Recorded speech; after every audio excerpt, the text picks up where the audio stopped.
What do you want? I'm in the middle of a podcast. Leave me alone.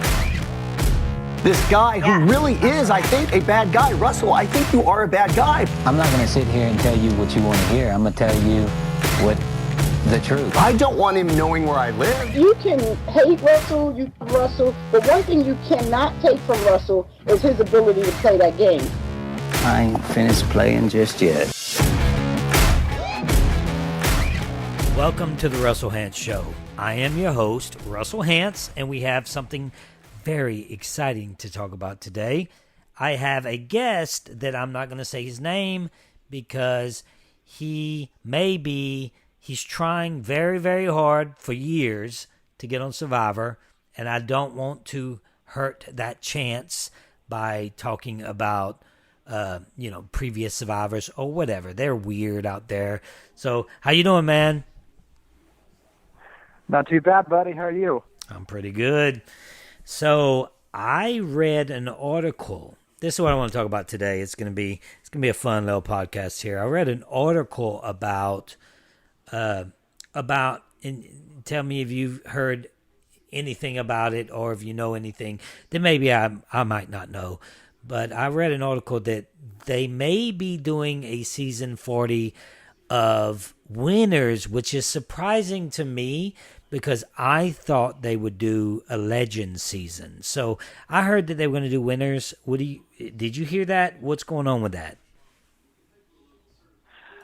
I did, man. I've seen it pop up in a few different places, actually. I mean, there was I saw something that I believe on Twitter or Instagram, one, maybe both, where the CBS Survivor. No, yeah, that's page, this is the only reason I'm talking about it right now is because an official CBS page tweeted out where are they now winners, some type, because it was already rumored that they were going to do a winners. Then all of a sudden CBS page tweets it out, and I'm like, wait, maybe that's what they're doing. Hey, they may not be doing that, but today we're going to do a podcast what if. What if they did a winners season? Would it look like, and what type of pregame alliances would they have? Because in Heroes versus Villains, they had tons of pregame alliances, which I was not involved in any. So, so now I think it would be a little bit different. CBS and SCG, which is Survivor, they could try to stop pregame alliances all they want. It is impossible because if they are doing a winter season, then someone already leaked it.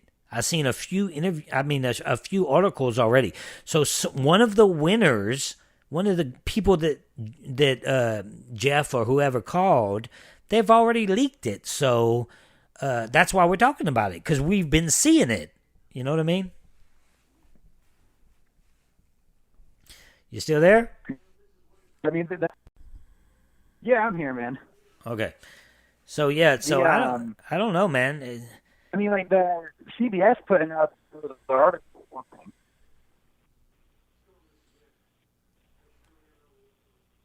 I can't hear you. Hey. Can you hear me now? Yeah, I hear you. Go ahead now. Come back. Tell me what you were saying. Hey, can you hear me anymore? Yeah, I hear you.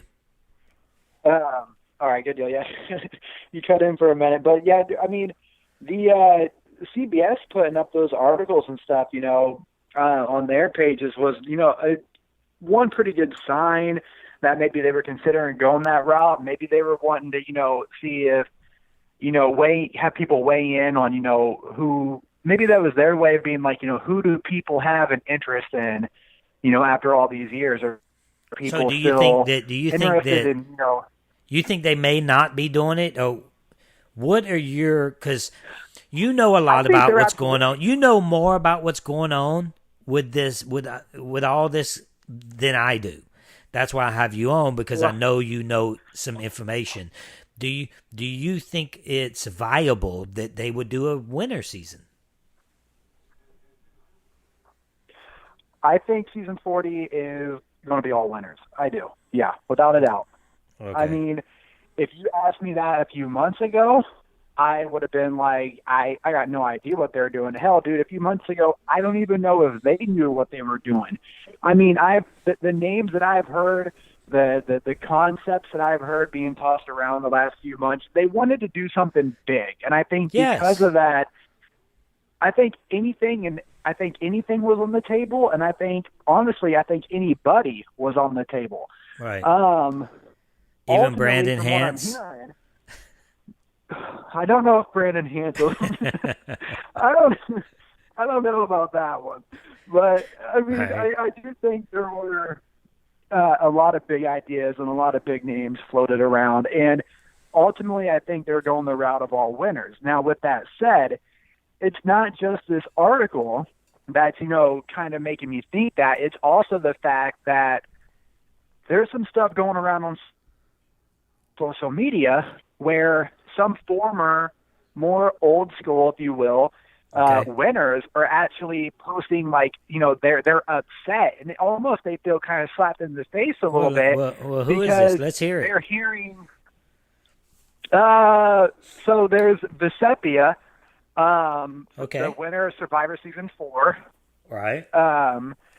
Your first African American winner, even, and Right. supposedly she posted on social media how she's incredibly hurt that she did not even receive and of course, it's not like if she did get a phone call, she'd be saying, "Hey, Well, I don't know who that is. I mean? Like, I didn't watch that season. I don't know who that is. But would you say that she deserved a phone call? Here's the thing. When by the time they go out there and play, there's only going to be like 36 or however many winners there actually is. Mm-hmm. At this point in time, with an all-winner season, I mean, in my opinion, if you won and they're doing an all-winner season, you deserve a phone call, even if you're Natalie White. You know what I mean? Well, Natalie White is, to me, she's relevant because she beat this guy named Russell Hantz. And not only did she beat Russell Hantz, she's also relevant because she won in. I'm not going to just say this. I'm going to say that I guess arguably one of the most bitter juries in the history of TV, in the history of all game shows all around the world, probably. So because of that, I would like to see her play because I want to see her fall on her face because I carried her through the game. So I want to see if she can do it on her own. She said she did it on her own, right? She did it on her own. So I would love to see Natalie White out there to see if she could do it on her own because it would 100% be on her own because we're going to get into the pregame alliance thing because I know friends that does this and does that. Now, like I said, maybe it's not a winner's, but if it is a winner season, then maybe some of the people that's playing may want to listen to this podcast because I'm about to blow up some spaces. But that's what we do, right? We blow up spaces. Yeah. But Natalie White, Jessica Pete, right? Poor Jessica. But anyway, Natalie, she was.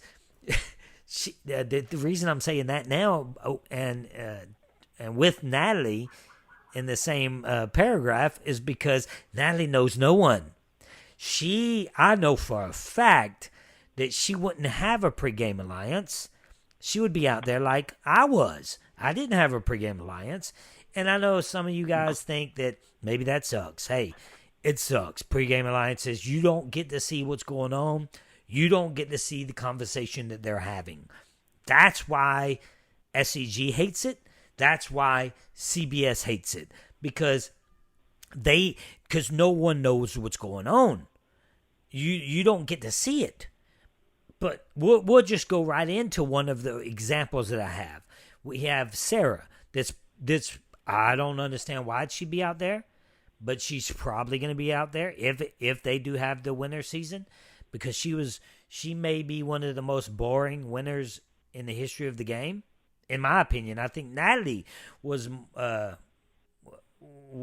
more, inviting than Sarah. But anyway, Sarah on the live show, I don't know if you recall this, but you may. Sarah said out loud that she talks to Tony every day. I talk to Tony every day. I talked to Tony every day. So that would mean she was in a pregame alliance with Tony. He just sucked that season and took off running like a banshee out of hell. Like I don't know what he did. I don't know what that was. But he screwed himself. But they had a pregame alliance. She said it. Now, yeah, she did. I know they you're both talking would be about it playing at the reunion. Right, at the reunion show. Yeah, I remember that on live, and she came out and said that, and you almost saw. I mean, like I think it was Tony's reaction. He was like, "Sarah, no." I mean, because that's the thing. I mean, when it shows one thing that they were obviously pre-gaming because they were talking, about strategizing and motivating each other to get up to go to the gym. Like, let's do this, get motivated, get hyped for going back from Survivor. Yes. It told you one thing that these people, one thing they. And once hey, look, they're I'm not they're hating on them going trying back, to. Look, I'm not hating on them trying to game before the game. That it's what it is. It's nature. Right. It's who we. I mean, how can you not do that? You're trying to play a game for $1 million. I get it. I understand it. Now, I do understand it. Like I said, CBS hates it and SCG hates it. But it happens. So what I wanted to talk about is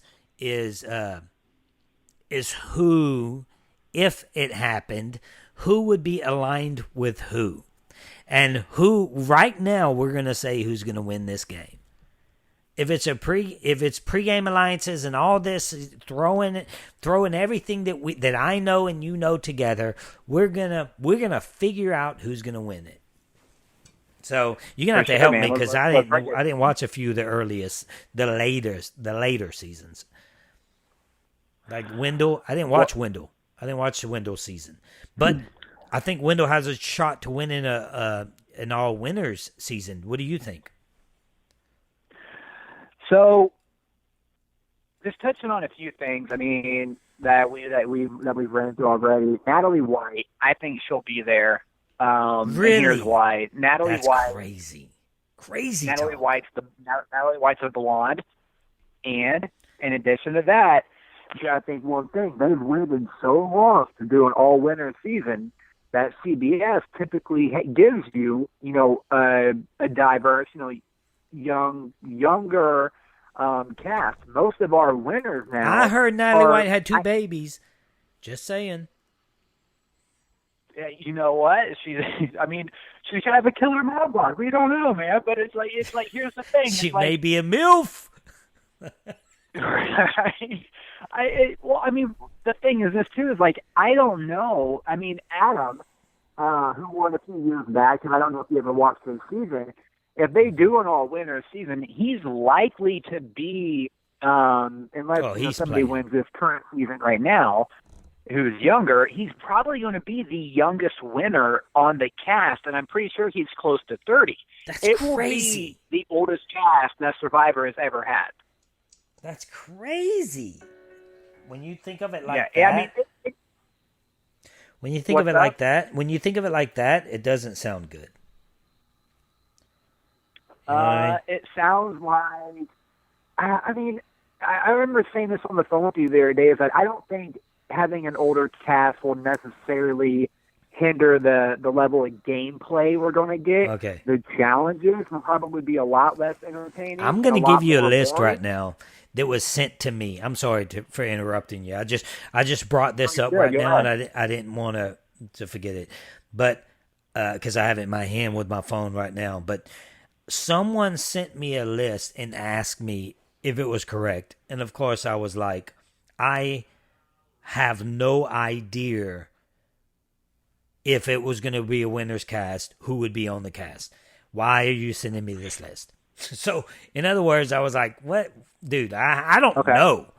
people think that I know this shit. I mean, you think I'm on the phone with Probst and Burnett all the time saying, "Hey, yeah, send this person, send this person." I don't know what the hell's going on, but I got a list, and the only reason I'm going to read this list, it's not a legitimate list.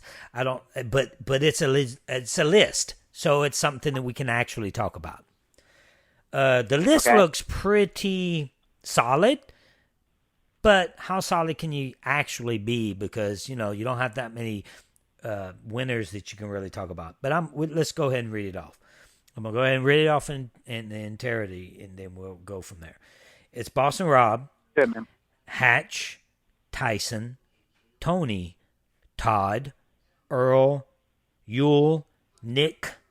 It says Mick or Ben, which I would Mick, Mike or Ben, Jeremy, and then the girls: Parvati, Sandra, Kim, Denise, Natalie A, Danny, Sarah, Tina, Sophie, and it says the winner of season 38 or Natalie White, my girl. So, I mean, the list seems it looks like it's okay. It looks like it's legit. I mean, I'm not saying it's legit. But it's a legit list. You know what I mean? Yeah. It doesn't seem. I mean, well, and the thing. What on that list? What on that list rubbed you wrong? I don't know, man. I mean, the thing is, did you say Fabio or no Fabio? No Fabio. That's a little. I would say Fabio. I'd take Fabio before I take, in my opinion, Earl. This might come as a shock to you, man. This might come as a shock to you right here. I say right now, and I don't want to shoot my guy in the foot. Man, it sounds like you're talking from a long ways away. So hey, you're talking from a long ways. Talk a little bit closer to the mic or something. But go ahead, tell me. Yeah, all right, we're good now. But here's I'm going to say it right now, and I don't want to put a target on my guy's back or anything like that. But I'm saying that if Survivor 40 is doing an all-winner season, I'm going to say right now, man, the most intriguing and the most captivating story arc they will have all season long is going to be a 30-plus-year-old Fabio. And in addition to that, I'm going to say right now, if Fabio plays, Fabio's your winner. Oh, wow. If Fabio plays, Fabio is winning Survivor, Battle of Champions, whatever the hell they're going to call it. He's winning. Damn, that's pretty good, man. Fabio, where did my list go? Well, and let me weigh in on that real quick. When he won, and here's why I think he's going to be cast. They need the younger players.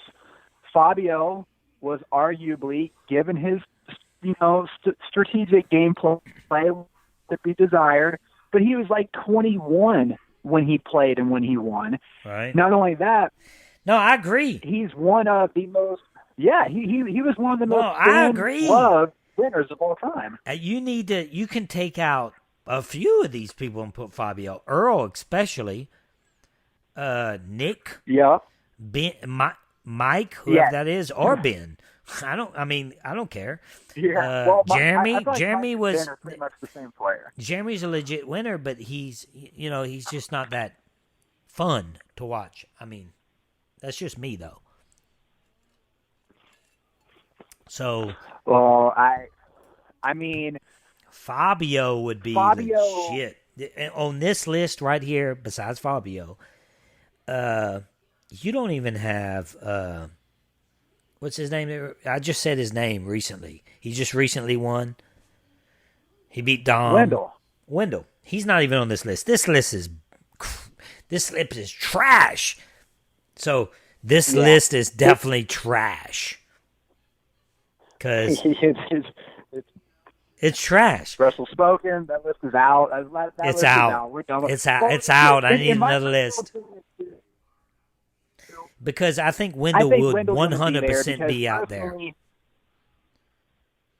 Absolutely, man. I think pretty much I feel like the cast will be compromised mainly of, your more recent winners. And I think there will be a select few of the pre-heroes versus villains era of Survivor. I feel like those winners will be far outnumbered compared to the more, present-day winners. Because I just feel like CBS and casting is like, you know what? Let's pander to the audience we have right now, the people who are more, in recent memory. Let's look at the viewers we have right now, and let's put the people in the faces they know, not necessarily worry about bringing back, diamonds of the past to, intrigue old viewers into tuning back in. Let's put the faces out there who are more fresh, more recently in your mind, and also play that more cutthroat, flip-flopping voting block game of today, rather than these more old-school players who might want to play at a more methodical, slower pace of the game. Right. Well, slower pace of the game, which is so interesting. Slower pace of the game. Yeah. Dude, I am excited. I'm not even watching this season. I'll be honest with you. I'm not watching anything about it. It doesn't intrigue me at all. Look, I'm the kind of guy, my podcast is about to get going again because this is what I want to do. I want to do this, but a lot of things happen to where it stopped me for a little while. But everybody's like, well, podcast on this season that's airing. Right now, man, this is prime time. I don't want to do shit that I don't want to do. I don't want to watch shit that I don't want to watch. So it doesn't seem interesting to me. So I don't want to watch it. I just don't want to watch it. So it has nothing to do with, production and how I feel about Survivor, because I love the game. It just has everything to do with the cast that they brought back. Maybe it was an all new cast, then I would be more into it. But I'm not. But this, if it's an all-winner season, let me tell you something. If it was the only I thought that I would get a call. I'll be honest with you. I thought I would get a call for season 40. And the only thing that I thought, there was two things that I thought that they could have done in my mind that could have warranted them not calling me and going somewhere else. And that was, 1, a winner season, and then 2, Heroes versus Villains 2, because the first one is everybody's favorite season. So I was like, okay, they could do a Heroes versus Villains 2. That would kind of make sense. A winner season would be the only thing they can do. Besides, Heroes versus Villains 2, maybe. Winners, yes. Legends, for sure. The only thing that can trump Legends, nothing. But the only thing that can make sense are winners. Do you agree? Yeah, I entirely do. I mean, because if they went the route of like you said, you pretty much ran it down. And I think that if they had went the route of anything other than winners for 40, you would have been definitely I think you would have been cast. I know you would have been in the mix. And that's just the thing. I think with season 40, on, man. I'm the greatest to ever play this game. No. I think you would have been cast. You absolutely would have been in the mix. But it's like, I also feel, with season 40, 20 years of Survivor, at that point you put any differences aside. Jeff is a businessman. He realizes that. He's built this thing from season 1 all the way to, we're talking 20 years, man, of this show. And at the end of the day, Jeff is going to, it's Jeff's show, let's call it as it is. If he wants somebody there, they're going to be there. If he doesn't want you there, you're not going to be there. And at the end of the day, for him, it's about what is good business. And there comes a point where you got to put, personal feelings, egos, all that shit to the side, and you got to do what's best for business. And yes. Oh, Jeff's a businessman, 100%. Exactly. And at the end of the day, names like Russell Hance is good for business. As much as nobody really wants to see him again, Boston Rob is good for business. Johnny Fairplay, I agree. Who would think is I agree. Yeah, I'm not saying I agree that I'm good for business. I'm saying people would think that I would. People would think that I would say that people like Boston Rob. Boston Rob paid 8 times, and they would say, "Oh, why would you say that he should play again?" He should play again because he's one of the greatest to ever play the game. So, regardless of how you spin it, Boston Rob is one of the greatest to ever play the game. That's just that's all there is to it. Now, if he sat there and said, and I heard he did say this, and it shows who he is as a person. He said, I think he said that Russell, he got lucky. He don't even know how to play. So when you hear that kind of statement from someone, it's almost like a bitter statement to me. I'm just saying. Yeah. And but I'm saying that of course you got to put him. And I'm gonna say another thing. I'm gonna say this right now, right here. Sandra will be out there if it's a winter season. If Sandra wins, I will say that she is by far the best player to ever play, and she has me whipped because I need to go in her mind and figure out what the hell she is doing. Because if she wins again, this is on a recorded line, Russell. Oh no, that's okay. Oh, that's okay with me. Look, dude. If she wins, if she gets to the end, if she's in the final tribal council, and they don't all vote for her, they all need to be slapped in the face. Because if she is even there, she deserves to win, and she deserves that. She's the queen if that happens. And I'm obviously the king. I'm obviously the king. Nobody disputes that. So my queen, Sandra, and I'm the king. We're gonna have some weird nights, but whatever. Well, I mean, you're absolutely spot on, man. I mean, if Sandra will be on an all-winner season. She's an only 2-time winner, and the last time she played, she showed more game than both the first 2 times that she won. So I think Sandra is absolutely a lot to be on your season. The crazy thing is, you 100% right. The last time she played, and Sandra's going to listen to this. So Sandra, here you go.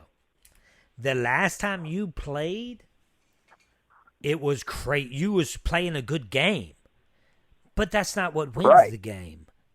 It doesn't win the game. You'll go, if you do that, if you play a game, if you play any game whatsoever, you'll go home early. The only way you can win this game, Sandra, is don't do nothing. Well, the thing is that, okay, look, and Sandra, I think Sandra, I give her credit where it's due. What advice would you give Sandra right now if she was going to play again? Give her some advice, because she's going to listen to the podcast. So what advice are you going to give her right now? If I had to give Sandra, who I actually met her once upon a time, she don't remember who I am. It doesn't matter. She don't need to remember who I am. Right. But Sandra is a 2-time winner. Okay, Sandra, do what you did the 2 times you. I mean, it's like now she knows. But the first time she played, she didn't play. The second time she played, it was so aggressive she didn't play. The third time she played because she had to. She played well. And this is where, but in this type of a playing field, let's look at it like this, man. In this playing field, everyone's already won. So Sandra doesn't have to, and it's funny, man, because, we joke about, we joke about Tony and how god-awful he was back in Game Changers. And we talk about Sandra, and we joke about how she played maybe her best game, even though she lost. The thing is this, I think both of those two went out there with zero expectations of winning that game.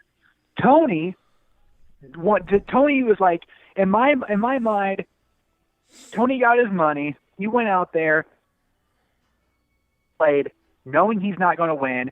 So instead of spending every waking moment stressed out, like, I can't imagine what it's like playing that game and your mind being on 24/7.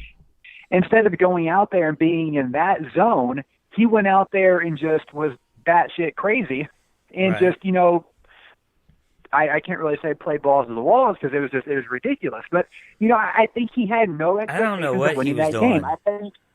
I don't know what and I did, think the man. same That was goes for weird. Sandra, though, man. I think Sandra is like, look, people know my game or lack thereof. They know how I get to the end, and they know how I win. I can't do that this time. And I don't even think Sandra expected to go out there and win. So what I think Sandra wanted to go and do was go out there and apply things that she learned from some of the best players of all time and go out there and just try and be a strategic force in the game. And we'll give her credit where it's due. She played a good game back in Game Changers. I mean, she was one of the few highlights about that season. But again, I don't think she had any expectations of going out there and actually winning the game. And in all winter season, Dude, when we was that's out there for completely- season, she didn't think that for Heroes versus Villains, and she won. We was on a challenge, and Jeff said it wasn't aired, but he said, "Who here would give $50,000 and a movie ticket and quit right now?" She said, "Me." So, Well, that's how she plays. That's how yeah, she well- plays.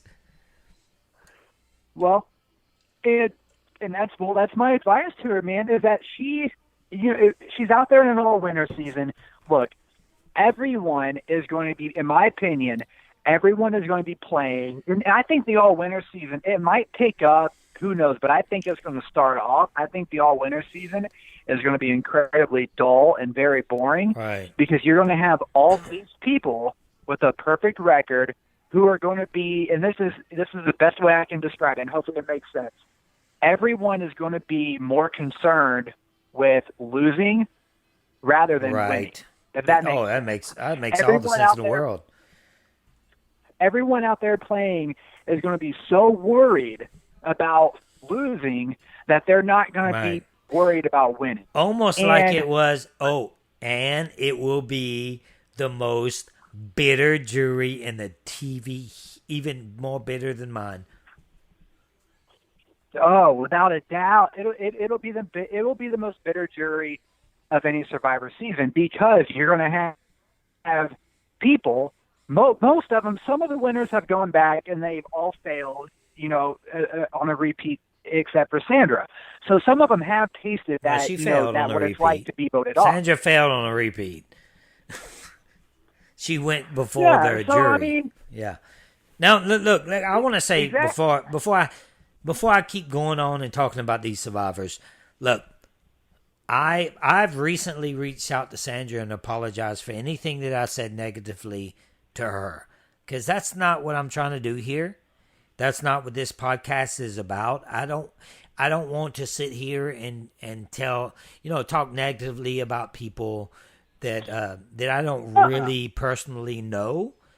And I told Sandra that I'm sorry if anything that I said offended her, and that goes for anybody that's played the game. But now, and a lot of people don't like me. A lot of winners don't like me. A lot of survivors don't like me for who knows what reason, because most of them that don't like me don't even know me. But the thing is, look, if you don't like me, that's fine. You don't have to like me. I didn't play the game to be liked. I played it. I played it to win, and that's okay. It's okay. But I just wanted to say that I don't have any personal issues with anyone. Everybody's like, "Oh, what do you think about Boston Rob?" Hey, in the game of Survivor, if we're out there, I don't like them. I don't trust them. In the real world, dude, it's okay. It's the real world. I don't have any problem whatsoever. Now, if he slapped my daughter, or if he did something like that, then yes. And I may say a few things that disrespects some people. That's also my personality. But I don't want to, I don't want to harm anyone other than beating them in the game of Survivor. That's what this is all about. Well, and I have a platform because of the game. And and this is what I have, and I want to talk. When I talk on this platform, I'm King Russell. King Russell is extremely aggressive, okay? So, yeah, I might say a few bad things as we go with this, because I have some things that I want to talk about that a lot of people are going to be pissed off about, because I know the pregame alliances exist, and I know some of the friends that's with friends. So if you're about to play the game, then you may want to listen to this, like I said earlier. Listen to this, and then maybe you'll know a little bit more about what's going on. So, For sure, man. So, I mean, before you met me, how did you think about me? Like, seriously, don't give me no bullshit. Before you actually talked to me, what did you think? Yeah, no, what you just said, I was actually going to say, sums up Russell Hantz as I know you, and I know you, like you said, man, I've watched you on TV as King Russell. I've known you as Russell Hantz, around other survivors, and I know you just talking to you on the phone about, fucking Houston, Texas football, you know what I mean? Like, right, yes. I know you on many different levels, and here's the thing, like you said, you don't mean any of that. Outside of the game, outside of the world of Survivor, you have no personal beef with anybody, but inside the game of Survivor, you're an aggressive force. You are a outspoken personality, and guess what? That's why you were cast. You know what I mean? It's like these people who have worked in casting for all these years, when they came across you, they knew right away what they were getting. And they didn't think you were going to be somebody who greatly offended people, or someone who was, a liability, or someone they had to worry about. They're like, okay, look, we're going to get somebody who's outspoken. And maybe they didn't know on the level of what they were getting when they cast you, but they had the right idea. They didn't. They thought that I was faking it. And that's why they... Lynn Spillman told me, they don't believe that you are who you say you are. They think you're faking it. And I was like, what? Like, I actually started getting nervous, because they said, you need to be more funny. You need to be more funny. You need to talk about your family more. First of all, that's not what if I talk about my family, it's going to be in the game of Survivor, because I've already talked to my family about what I can and can't do, and we can do everything in my family. So even my kids, they're like, oh, swear on my life. I talked to them. I recently, I wouldn't call it Survivor, but I recently did something somewhere. I'm not even going to even say where, but I talked to my kids and I said, is it okay? Are you okay with me swearing on your life? I'm okay with you doing anything, Dad, anything you want. So this opportunity I got to ask them, because I was too young the first time the first time I played. So I did what I did, and I asked them. I said, oh, can I do this? Can I do that? They were okay with it. So you know, a lot of people are upset with me swearing on the kid's life and doing this and that, and the Hurricane Katrina thing. You know, I was in Hurricane Katrina, but not directly, like I said. You know, but those things are strategic. Okay, this is an easy way to put it. You know, I'm rambling now, but this is the easy way to put it. There's nothing that I did that wasn't strategic.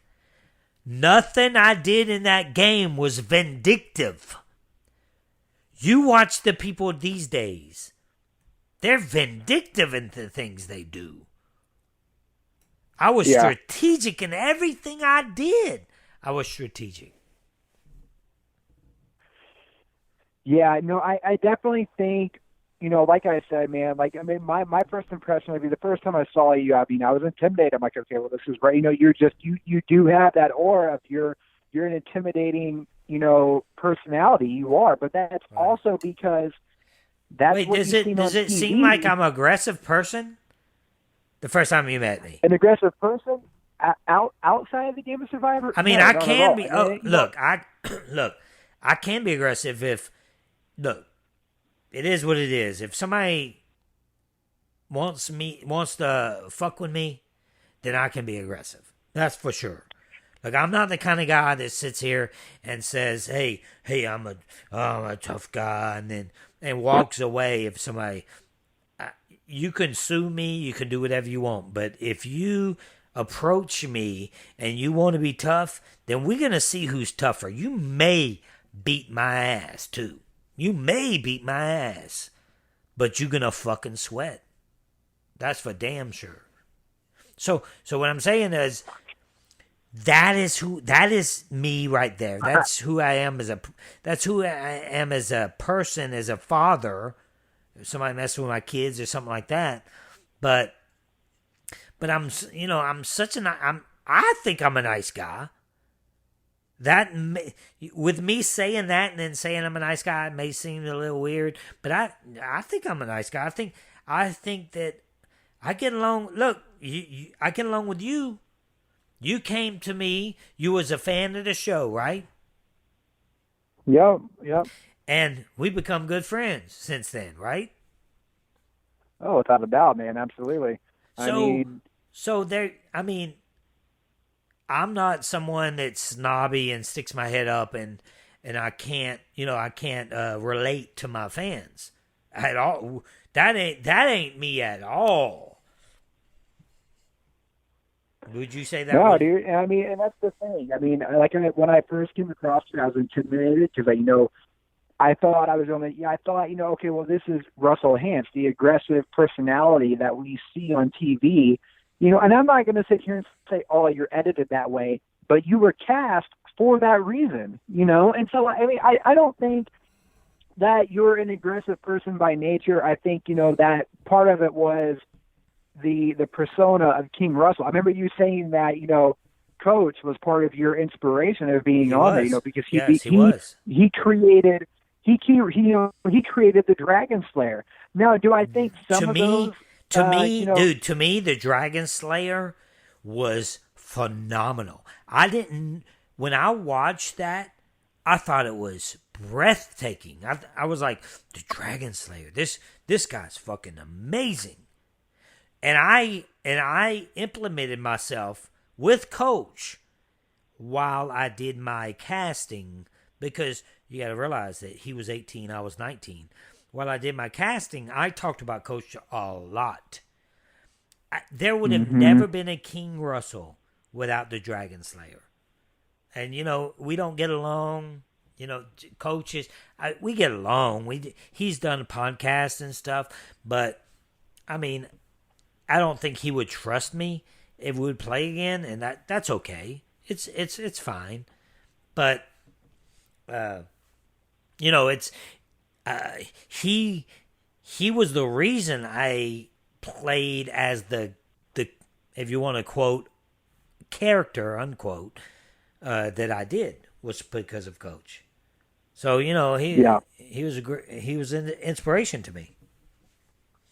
Yep, and for that reason, I don't think that, you know, I think some people have a hard separating because of what for a lot of people, man, fans, people who have played Survivor but never seen you, what they think they saw from you on TV, they just affiliate that with, oh, well, that's just who he is. That's not, necessarily the case. You know what I mean? You're getting 39 days, worth of someone's personality edited down into 14 or however many. Yeah, like 40 but okay. episodes. I mean, we can talk about me forever, but we're gonna talk. I want to get into right now. This is what I've been wanting to talk about. It's already been 46 minutes. I've been wanting to talk about the pre-game alliances. Like, what would it look like? So we already know that. Yeah. We already know that on this list they have Sarah. I'm looking at the list right now, which is trash, but I'm going to look at it anyway. But we have Sarah and Tony on this list. Yep. So The list we know. is trash, right? You're not saying Sarah is trash. No, the list is trash. Well, Sarah's kind of trash because she's just. No, I'm sure she's an amazing person out of the game. But in the game, she's trash. Right. She's trash. I mean, Right. she has the same expression on her face always. It never changes. Mm-hmm. She's like a robot. So in the game, trash. So we have Tony and Sarah. That is 100%. Guys, if you out there, Rob, if you're listening, Tony and Sarah is in an alliance. But wait, there's more. Not only Tony and Sarah, there's Sandra, because she went to Ponderosa with Tony. So you better believe they buddies now. They're really good buddies now. Oh yeah. Hell yeah. So we have also Rob, since we're talking about Rob. We have Rob and Tyson. Tyson and Rob plays poker together always, right? Always. Oh, Yep. Oh, Yep. Just because I'm looking at this list and Hatch was under Rob. Richard Hatch they're always talking. Hatch and Sandra are so close, it's crazy. Hatch and Sandra may be closer than Tony and Sandra when they went to Ponderosa together. So we have Hatch, Sandra, Sarah. You bet. If it's a winter season, watch it. Watch it, because this is how it's gonna work. And then you're gonna have Rob. This is where it gets tricky, because Rob is cool with Sandra, but Sandra's in the middle. So she's gonna flop and flip wherever the strength brings her. So she'll go with. Oh yeah. Sandra will 100% go with Robin, Tyson, or go with Tony and Sarah. It doesn't matter. It doesn't matter. It doesn't matter where she goes. What? You want to hear how it gets even more complicated though? Well, if you talking to the mic, because we want to hear it. Yeah, so where it gets even more interesting is that you think that Sandra might have to pick between those two, but what if I told you that Sarah and Boston Rob are close? What about that? That will blow my mind. That will blow my mind. That brings them all together, dude, because Sarah and Boston Rob, where do they live? You know where it's. Yeah, I thought. Are you telling me that? Dude, that's a whole team. They both, Sarah and Boston Rob, are not only friends, but they both live in Florida, where they both hang out every year, at least at that big event in Florida. But Sarah and Boston Rob are absolutely. They might not be the closest of allies, like a Hatch and a Sandra, but Sarah and Boston Rob will be allies in that game. And the fact that they live just however many shorter drive apart will definitely play a role in, in them pre-gaming. Absolutely. It happened with Brad Culpepper and Sarah. You know what I mean? All because they lived in Florida together. Well, let's talk. No, you know what I mean? Let's deeply talk about that. No, Brad Culpepper. I'm sorry, I was a little bit further from the mic. Brad Culpepper flew Sarah and Troyzan to his house for the pregame alliance meeting. So, yeah. That's how strong a pregame alliance can be. Like, what was his name? He works for CBS now. Cochran, yeah. was staying at Francesca's house. He had a pregame alliance. I was next to Brandon when he was trying to talk to Brandon about pregame alliances. He had it all down. That's how he won. Because everybody trusted him. Then he started voting people out that he want, like Francesca first. She hates him more than she hates Philip. Because he stabbed her in the heart, not the back. So pregame alliances is really important. But the fun thing about it is only one person can win. So only one person can win. Only one person can win. So the pregame alliances come really interesting because you have 5 friends, then you have to vote one of them friends out. I don't know, man. I don't even know if it's smart to do that. Let me just throw out for winners at least some pregame. Get closer to the mic.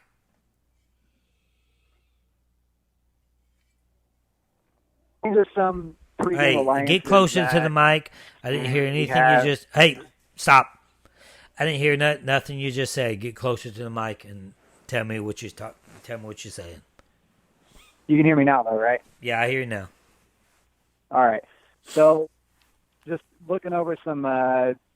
Put your headset on. Hear me a second ago. It's been 53 minutes, and I know you're home, so put your headset on. Even though we're in the middle of recording. Yeah, boy. It don't matter. They don't. I know. So. Okay.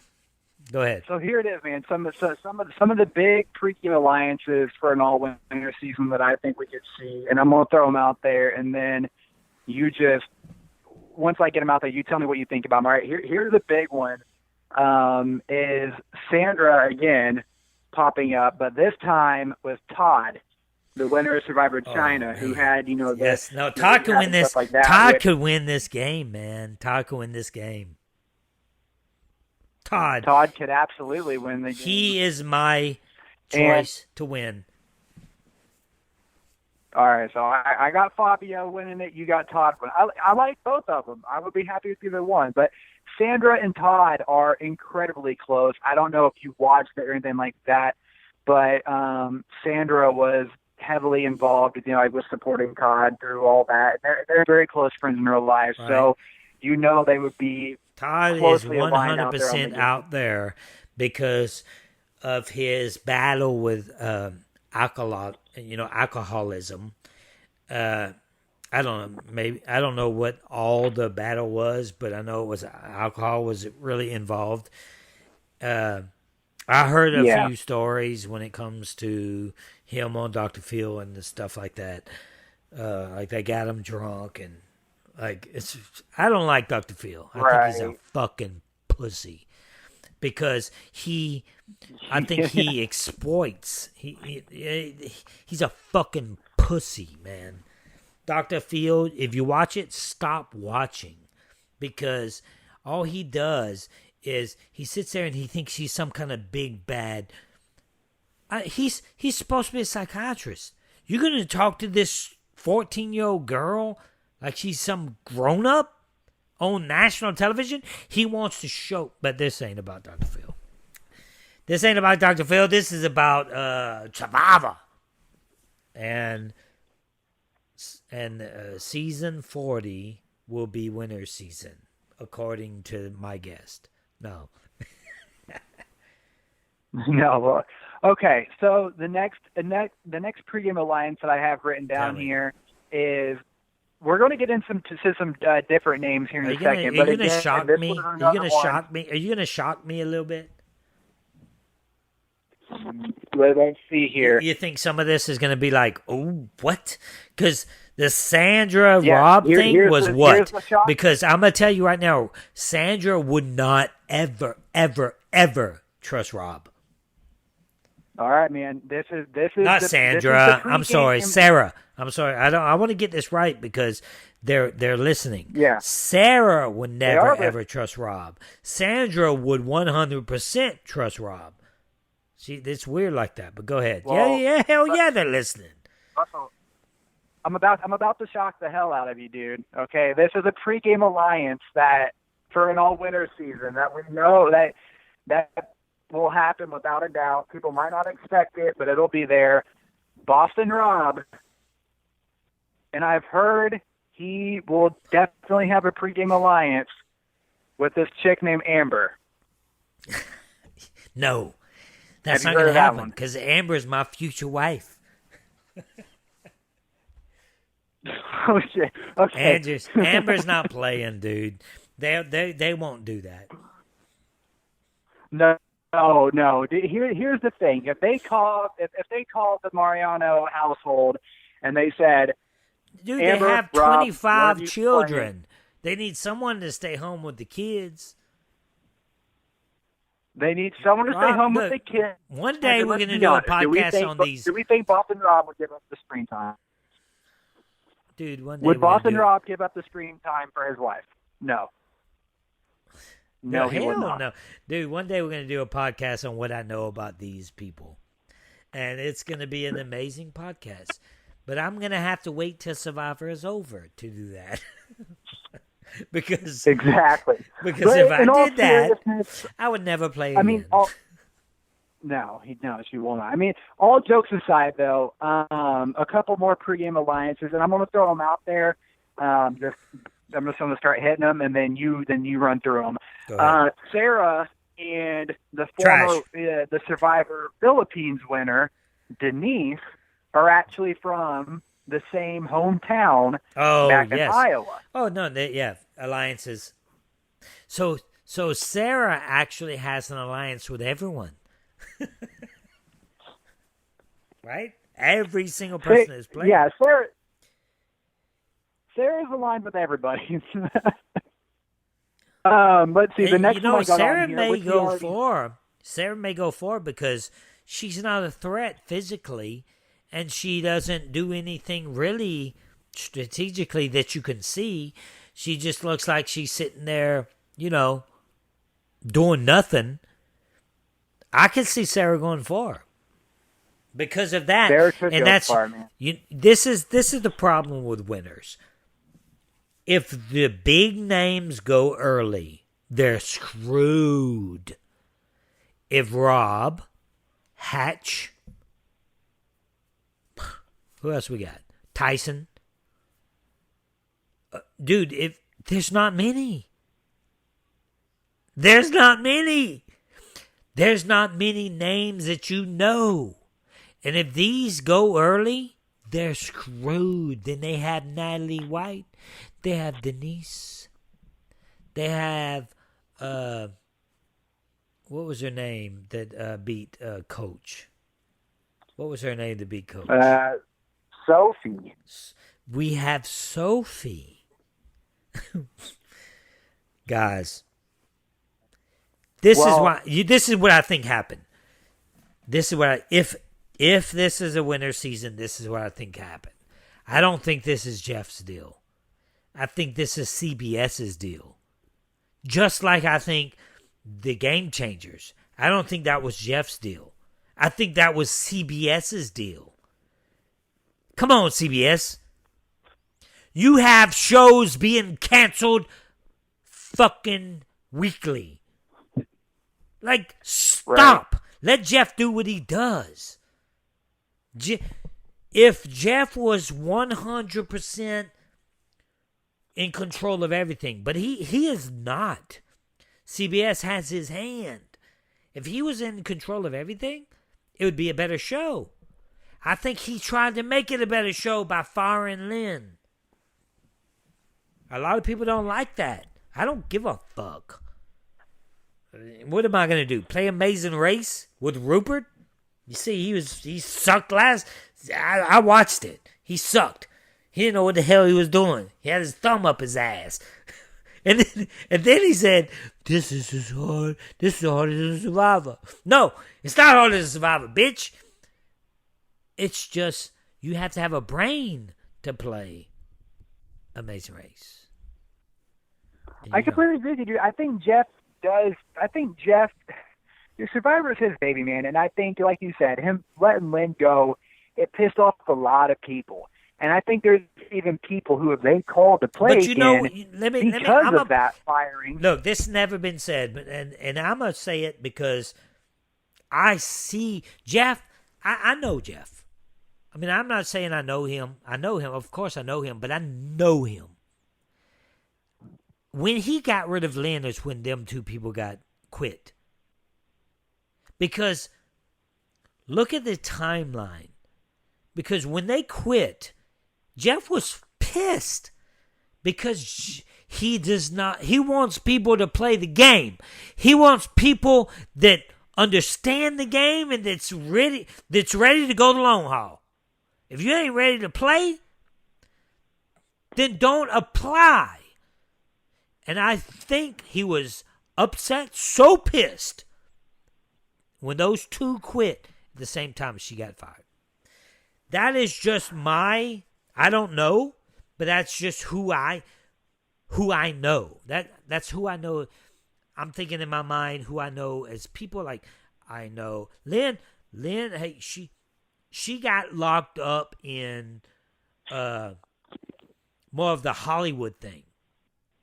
I was friends with Lynn too, but she would actually put on the show with, like, if someone knew someone, like if one of the cast was good buddies with someone, or if one of the cast fucked someone, they'd be like, oh, this guy put him on, and then all of a sudden this motherfucker's on the cast.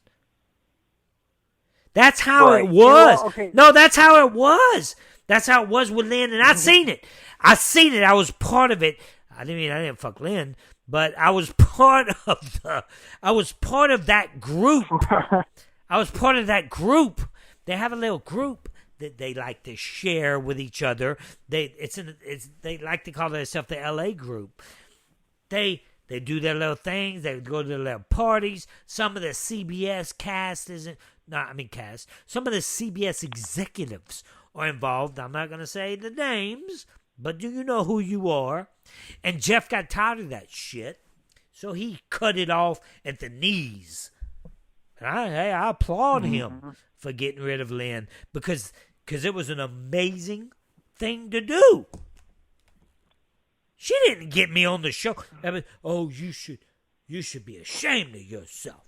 Lynn got you on the show. Hell no, she didn't get me on the show. Lynn came in my room and said, you need to change who you are. You need to change. You need to be more likable. Lynn Spillman said, you need to be more likable. You need to talk more about your family.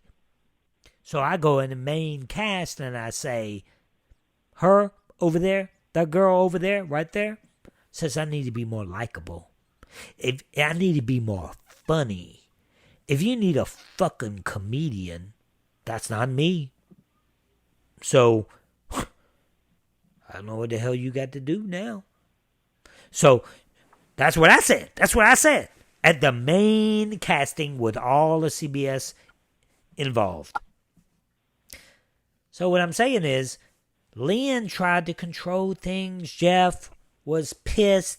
All these people quitting, can't have it no more. Jeff If you think that he likes people quitting, you're crazy. If you think that he likes good TV, if you think it's good TV to him when somebody quits, that's fucking insane. That's crazy.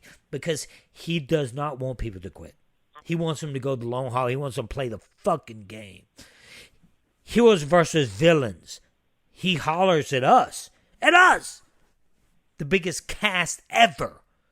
Yeah. And he says, if you can't tell a fucking story, that's why you're fucking here. Like, he was pissed because everybody was playing the game. Everybody was playing the game. And nobody was saying anything. Oh, yes, we have a wonderful life at camp. It's warm. We love each other. Now, he didn't want that. He's like, he shut it down. He said, why the fuck y'all think y'all here? You better fucking talk to me. So what I'm saying is, hell yeah. Jeff's the greatest, and I'm not just saying this because I want some. I may never play the game again. I don't know. But I will tell you, Jeff Probst is the greatest host of any game show in the fucking history of game shows. And because I see what he does. Everything you see in 95% of what you see on TV. Look, 95% of what you see on TV is being recorded, and it's not a retake. Like, this motherfucker's good, man. But this is about season 40. Tell me some more, man. So couple. Yeah, I mean, here's a couple more things. One was a pregame alliance that we saw how strong it was already once. Now, given someone took advantage of it, Tyson, but I'm talking about the pre-game alliance of Tina and Aris. That's all of blood versus water. Between the reason why Aris' brother in a shit situation but made it to the merge was because of the pre-game alliance between Tina and her daughter, Aris and his brother, and Tyson and his, at the time, fiance. Now you can look at that as a couple of different things. One, you see a really strong alliance between Aris and Tina, but something we haven't talked about yet is that Tyson burned both of them. So not only, there's a lot of pregame alliances that you have to consider, but also you also have to take a step back too and say, okay, what bridges might also be burned? And those are two right there that Tyson already burned to get the win once. Right. Well, I like Tyson. I mean, I like Tyson overall. Tyson. I know I don't. If I actually play with Tyson, I really don't know. He is the one that I really don't know how even though I did what I did, I think he respects that. But I also think he knows what direction I was going, my alliance. I don't know. I don't know if he would not trust me or trust me. Like I'm on the fence with that. So Tyson's in it for his own. Trust me. So I don't think Tyson trusts Rob. He's too smart to trust Rob. I think Rob thinks that Tyson would trust him. I think Rob would go down that path saying, yeah, I got this. Tyson's my boy. But I think Tyson knows better. I think he's smarter. I think he's a smarter player. Does that surprise you? Dude, no, man, because I have thought the same thing about Tyson for a long time. I think the first time he played, I think it was a learning experience for him. the second time he played, I think Tyson, had you not violated Tyson in the way that you did, I think he would have had a great shot at winning. Look, and to be fair, you know, what I did to Tyson, what I did there was, I mean, it was my greatest move that I ever played. So the idols, all that stuff. It was a strong move. To me personally, my greatest move was making Tyson flip. So you know, so I was invested in that. I was invested. That's what I needed to do. I worked on it for a while, and there's in my mind, you know, because I was there, I know what really happened. So it was much more greater move than it really actually showed. Now, I'm not saying Tyson's stupid for falling for it, because even JT, you know, JT's move by giving me the idol, it could have been one of the greatest moves in the history of the game.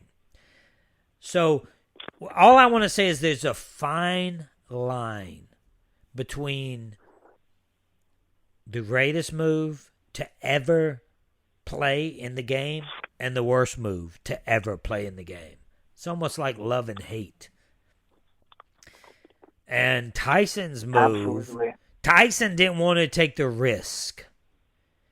That's what Tyson's problem was. He did not want to take the risk of voting for someone else when he knew his name would get written down. I'm all about taking risks. That's what I do. Oh, that's what I do. I take risks. Tyson did not want to take that risk. But Rob, he don't want to fucking take the risk either. I told him, you don't have the fucking balls to do what I just did. Give my idol to someone else when I know my name is going to get written down. You don't have the balls to do it. That's 100% correct. He didn't have the balls to do it. What do you think about Hatch? Richard Hatch. Do you think he have a shot? Man, I don't know. Honestly, I think Richard Hatch would be. I don't think he wins, but I also don't think he goes out early. I mean, the thing is that he's never been. He's always been all right around camp. He's never been a huge provider around in challenges. But at the same time, man, I don't think that's going to matter.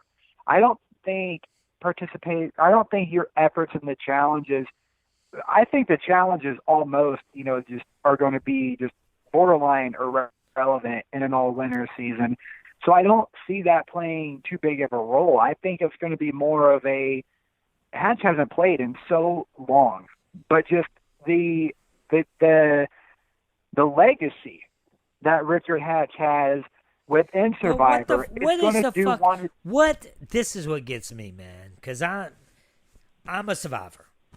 What the fuck does he have? He won the first fucking time? Because of why?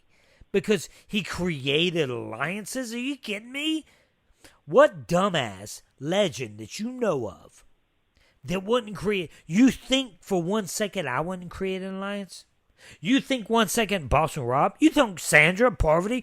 You think these people wouldn't create something called an alliance? Please. He is trash.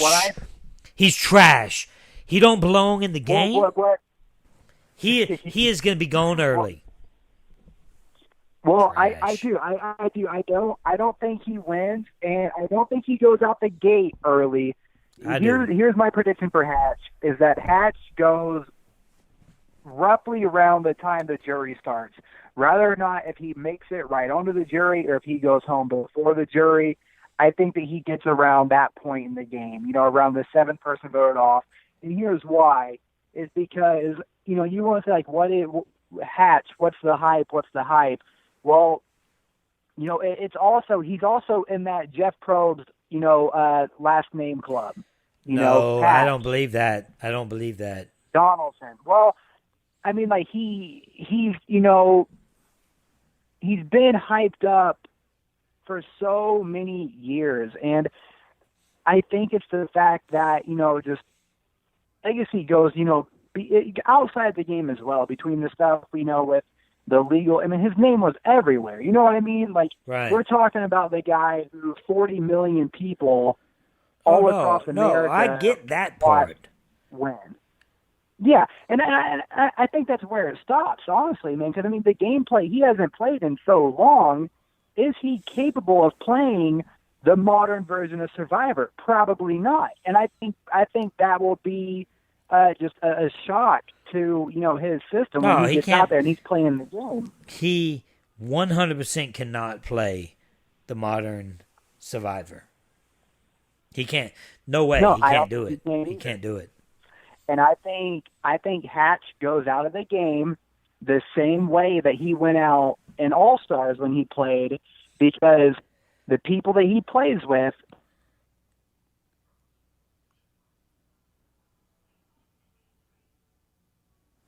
Hello. Playing game, the people who voted off Richard Hatch. No, wait. Just like go back.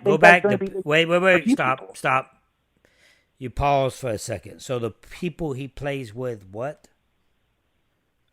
The people he plays with now, who are more of these type players, I think that they're going to want down on their wall. You know what I mean? They're going to want the Richard Hatch vote off in their trophy case. And I think that's why Hatch is going to go sooner into the game rather than as opposed to making it deep. I think Hatch is going to go home similar to how he did in All Stars fairly early, because the people that are out there with them want to be the people who voted off Richard Hatch. And I think that's why he's not going to find the same success that he had, way back when. The public makes it Richard Hatch. Just like the public makes it Russell Hantz, the biggest villain in the history. Oh, Russell Hantz did this. Oh, really? Why was I so loyal to my alliance if I did this? If I was such a big villain, Johnny Fairplay is the biggest villain in the history of the game, not me. I'll go ahead and put that down right here, because that motherfucker can't be trusted with your fucking underwear. Right. This motherfucker's doing some nasty shit to it. Yeah, I mean, I definitely think, like you said, I think it's more of the idea than anything else. I think it's more of the idea of Richard Hatch than the actual threat that is Richard Hatch. Because let's be honest, I mean, the guy hasn't played the game in like 14 years. You know what I mean? And it's like, is it the threat of Richard Hatch that intimidates people, or is it the idea of Richard Hatch that intimidates people? And I think it's more the idea than anything else, man. I really do. And I think the same goes for a lot of who are going to be out there. That I think a lot of people, the fear of who they are is going to outweigh really like who they are as a player. I mean, Parvati, for example. Parvati is like, if Parvati asked me, or if Parvati, by the way, I don't think Parvati would have a pregame alliance with anyone. I don't think she would either. I mean, and again, I think that comes down to a matter of the fear. I think people will be afraid of Parvati. Dude, I didn't realize this, and and I have one more pregame alliance that I'll jump on here in a second. Parvati, in my opinion, Sandra might have won twice, all this or whatever. In my opinion, Parvati is the best female player and in the top 3 best players of all time. Parvati, when she played with you, that girl was only like 25 years old. When she won, I think she was only like 24. And I don't think Parvati gets enough credit, for how young she was playing at the level that she was playing. And, just for how dominant of a player she was, I think, you look at it and you're like, man, like, this girl had to be in her early 30s and she had this life experience. No, like, when Parvati won the game and when Parvati was playing the game by your side, she was in her early mid-20s. And I think that's something that a lot of the times, like, people lose sight of, is just how good she was at such a young age. And my biggest fear for Parvati going back is that she'll be out very early because of that fear. And as you just pointed out, I don't see people calling Parvati up for a pregame alliance. No, that's not going to happen. No way. That's never going to happen. So people like Parvati and Natalie White are going to be like single swinging. Right. Yeah, well, you know what? And who knows, though, man? I mean, we saw how that played for you in Heroes and Villains. Maybe that's maybe in an all-star cast like this, maybe that's the route to take. Because you can see pregame alliances all the time. They turn on each other, and friendships get ruined, and, if you get bitter juries and stuff like that, maybe going in just, a free agent, maybe that's the route to go. I mean, let's talk, okay, not to put you on the spot too much here. Had you been called and you were going back on a big season 40 type season, obviously the phone calls are going out. That's just what happens. But would you, in your mind going into it, would you be like, no names needed, would you be like, this is my pregame alliance going in here, I'm sticking with these people to the end? If I was, I didn't know the name of the season? So you're telling me if I didn't know the name of the season, would I do a pregame alliance? Don't know that. For all you know, it could be fucking, winners versus legends. Who knows? Let's go something like that. Okay. And yeah. Okay.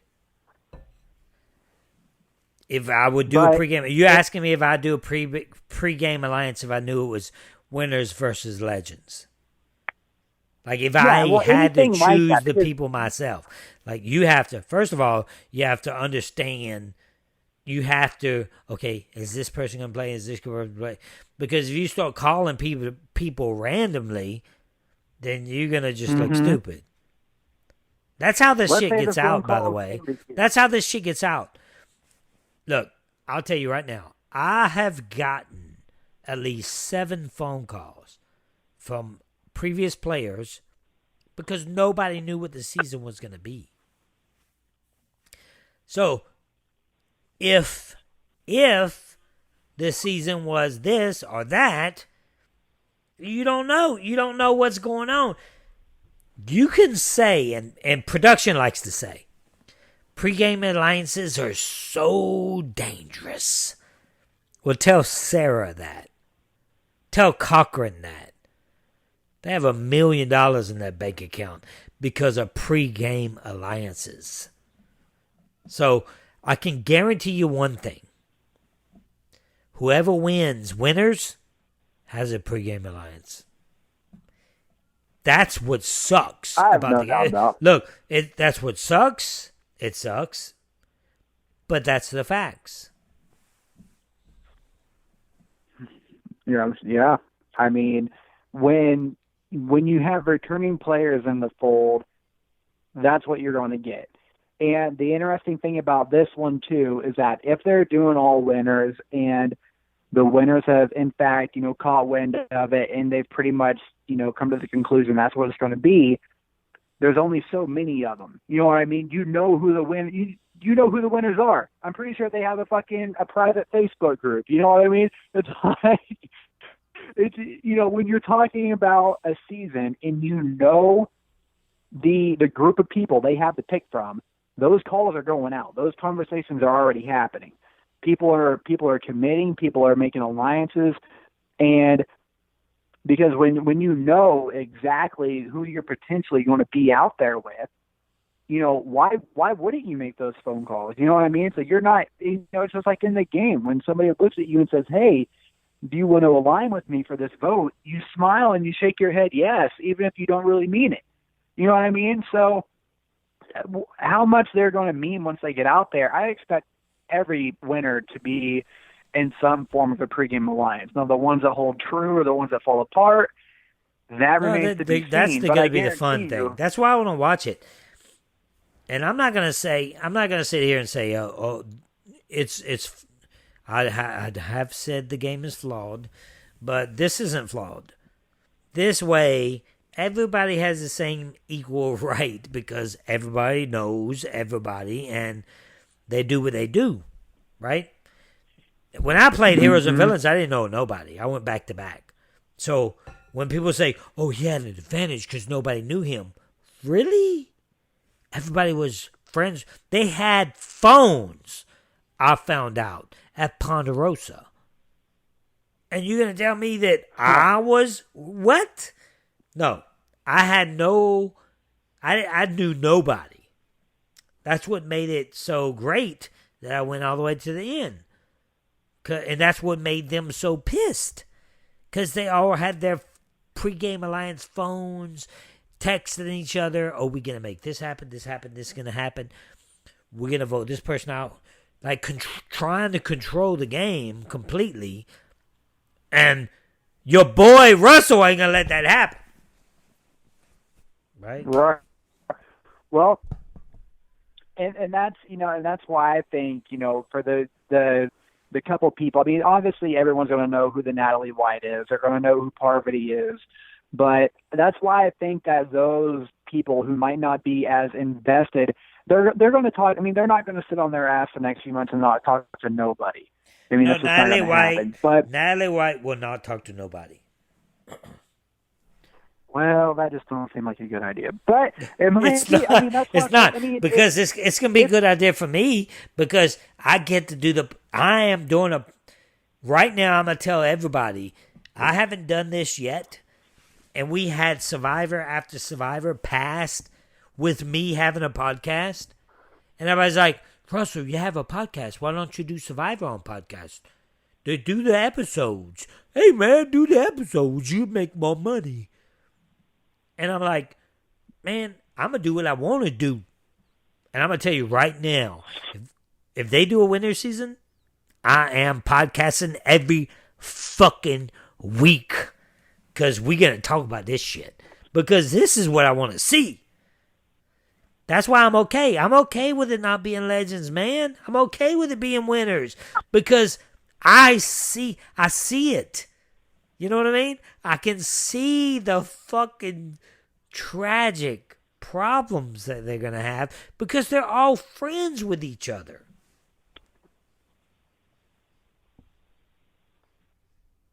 Yeah. Yeah.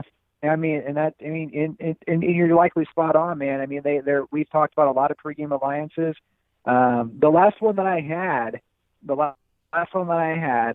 was that they were closely aligned when they played together. They have been friends after, and they have both now won the game. And I'm talking about Natalie Anderson, the 20, right. and Jeremy. Oh, yeah. Jeremy's friends with all of them. Jeremy is friends with all of them, especially her. They played together on their original season, and they didn't just play together, but they were aligned together, and they're very good friends outside of the game. So, I mean, that's definitely a pregame alliance that's the last one I had down here, but that's one that you can rest assured is going to, take place on the island too. But, right. I mean, you're talking about people who are bonded and, having won the game, something that so many people have tried to do, but only a few have. But you're talking more so than anything, a lot of these winners haven't played with other winners, but these friendships are friendships that have been built outside of the game. Like we're talking about real life shit that has brought that's a lot what of makes winners it. together. And look, I'm not. Look, they know they can't be delusional to the fact that all these people know each other. So when you have friends outside the game, you have friends outside the game. But sometimes it will make it interesting. If you're going to do pregame CBS, SCG, I'm going to tell you right now, If you're going to do a season where you know they're going to do pregame alliances, then make that shit work. Make it crazy to where you know the links already. They get you a big old billboard in your office and put the links together and then invite them people, because that's what it is. Don't invite somebody that you know going to win like you did season 20, what was it, 21 with Boss Rob winning? All the people loving him. I'm going to go into that podcast later. But yes. Rob only won because, in my opinion, CBS wanted him to win. Or SCG wanted him to win. One of them. Just saying. I'm not going to... Look, I'm holding back right now. I'm just saying. I'm holding back. I think... Well, look, I know I never said I'll play... I'm going to say it right now. Wait. It's been an hour and 31.24 minutes into this podcast. I'm going to tell you right now that I'm ready to fucking play again. I'm ready to play. And I thought that maybe I have a shot to play at 40. And I don't. So now I'm just a podcaster. This is what we do. I'm a podcaster. I podcast and I fish. Sometimes I hunt. But I don't want to say I hunt much because it hurts people's feelings. So I hunt little. I podcast and I fish. And I don't try to hurt the fish. I just hook them lightly. Then I eat them. I put them in my belly.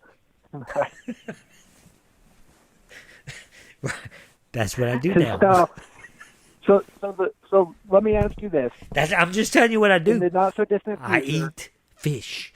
In the not so distant future, the phone rings. My belly. Survivor's calling. Russell Hance is saying he's playing. I'm playing, and I'm eat fish. I'm gonna put it in my belly. Yes. No, I'm playing. Right. That's the hot take of the night. Hot take. You know how much I try not to cuss when I do this podcast? Like, I cuss, but I try not. You know how much I try not to cuss? It's more impressive with me not cussing that I try not to cuss than I do cuss. Because I want to cuss all the time, but I don't. Because I eat fish. It's a family show, Russell. This is a family show. This is a family show. It's a family. I love the families. Right? That's what I love, the families that sit there and wait and watch it and watch me and watch Rupert. You can watch Rupert on Amazing Race. Yes, he's on Amazing Race right now. And the three teams. Now that's a plug right there. Oh, hey, the three teams. I don't like Rupert at all, but he's on the Survivor family. I can't go against that. So we have the Survivor. Even though if you haven't watched the Amazing Race, just fast forward it to the end and watch Rupert's dumbass at the end. It's exciting. It's wonderful. So what I'm saying is, hey, we have three teams in Amazing Race. Okay, two of my girls. We got Eliza. We got Corinne. They're teammates. They're whipping ass. I mean, they didn't do too well the first episode, but how is it, and I want to get off pretty soon, but how is it that I would think, especially with, what would you, are you on the right or the left? Just real quick. The right? Are you talking about politics? Yes. Just real quick. Just real quick. Right or left? Or where would you think you would be? I don't even know the difference, but neither. I don't. Okay, well that's good. That's okay. It's okay. Hey, that's okay if you I'm a neither. That's millennial, perfect. Russell. I don't I'd rather follow date a politics. girl that's neither. But what I'm saying is, Corinne and Eliza are like far left, and they would probably consider me in their minds far right, like way over there. In their minds, I don't think I'm far right, but that's what they would probably consider me. And I love them. Like they're two of my best Survivor friends in the whole. If we play together, I just ruined that. But I'm just saying that those two. You see what I'm saying? So I'm gonna end this podcast with saying we can all get along. We can all love each other because I love them too, and they're where they are. I'm where I am. We can all love each other. We can all get along. We can all do this. We just have to believe, and we have to keep hope alive. That's what it's all about. Don't you think so? You gotta keep up alive, man. Even though you, it, dude. I mean, dude, if you meet someone, you probably fucked because like a political girl, you probably fucked because you're like, if she's like, oh, what are you? Are you conservative? And you'd be like, I don't know what the fuck I am. It's the thing. If I met a political girl on the bar and she asked me political shit, I would finish my drink, I would cover her drink, and I would just walk out of the room. You are full of shit. What if she was like super hot? She was super hot. Yeah. I would be, at that point, I don't know, man. At that point, no, you're gonna be like, oh, so you like Trump or you don't like him? And then you be like, fuck that motherfucker, or you be like, yes, go Trump. That's right. That's when you ask them. That's when you're like, oh, you turn around on them. You exactly. Perfect. You hear what they had to say, and whatever they say, that's where you go. You perfect. If they're right, you go right. If they're right, you go left. I'm gonna go ahead and say this out loud because we got to go. We do have to go. It's been an hour and 37 minutes. I have another podcast I'm about to do, but I don't know why they haven't chosen you yet to play the game. It makes no sense to me. I have seen several people. We're not gonna say your name, of course, but if they're smart, they would know who you are. And I don't get it because of that, what you just said just now. It makes no sense to me. But they need to, maybe that's why they filed in. Because they're not getting their shit together right. You know what I mean? Sometimes you got to get it right. Well, like we both said, man, Jeff is a businessman, and I think he does what's best for business. And Jeff, just remember the sweet voice because it's best for business, man. That's what we're saying. Russell Hance, the stranger right here talking out loud. This is what's best for business, and I got no doubt, man. I think the phone's gonna ring, and I'm talking about for you as well as myself. Times in Survivor are changing, man. I think once this all-winner season comes and goes, I think it's going to be turning over a new leaf, and I think it's going to be nothing but good things from here on out for Survivor. Yeah, man, I hope so. I hope they do right. But, hey, man, I appreciate you coming on the show. It's been a while, and we're about to get this thing going and going strong. But I appreciate you coming on and talking about Season 40. And I know that you're not iffy about it because you want to play so much and you're so passionate about playing. And I respect that. I hope this doesn't hurt. Well, I don't think it does because you don't sound like because you're disguising your voice and you're doing an amazing job of it. So. Right. So I just want to say that I appreciate you coming on and talking about Season 40, and maybe we can talk about Season 41 that I'm gonna be on. Never know. You never know, man. But absolutely, dude. Thanks for having me. I appreciate you coming We'll do it on, again. and we'll talk later, brother.